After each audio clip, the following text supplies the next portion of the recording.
Okay, but would you want to be associated with your clinic? Whenever someone books in a strategy call, we talk a little bit more about what brought them into the call. So what made them decide to book it in the first place. And sometimes, or quite often actually, we get clinics that come to us because they're really struggling when it comes to hiring staff and basically bringing on talent onto their team. Now, I'm going to make it really clear that we don't work with recruitment. We have partners that we refer that recruitment support with.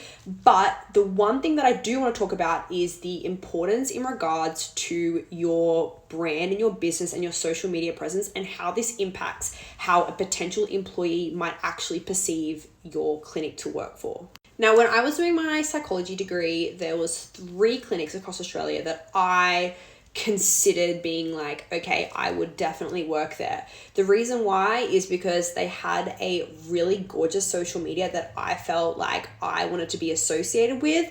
I felt like their culture, I could feel their culture, and I could feel that they took their team seriously. And number 3 is that they were consistent in showing their clinical excellence across their social media. So it was never something that they were trying to jump onto trends or they were posting tacky content posts.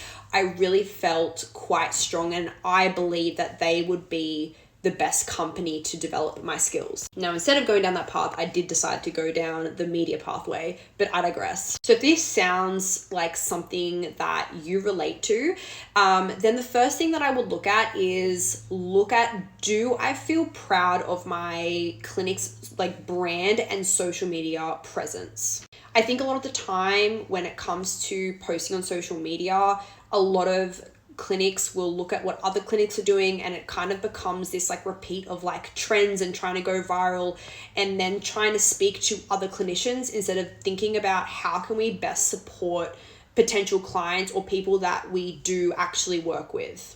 We actually had a client book in a call with us, and we actually worked with him for quite a while. And he actually left his clinic that he had used to work for because of how embarrassing their social media was. So I don't even think it actually goes beyond trying to attract talent, and it actually also has to do with retention as well. Because imagine someone resigning because of how embarrassing your social media was. Now, of course, there are other reasons as to why someone may not want to work for the clinic. It could be the director, it could be management, it could be the culture. There are so many reasons as to why staffing could be an issue.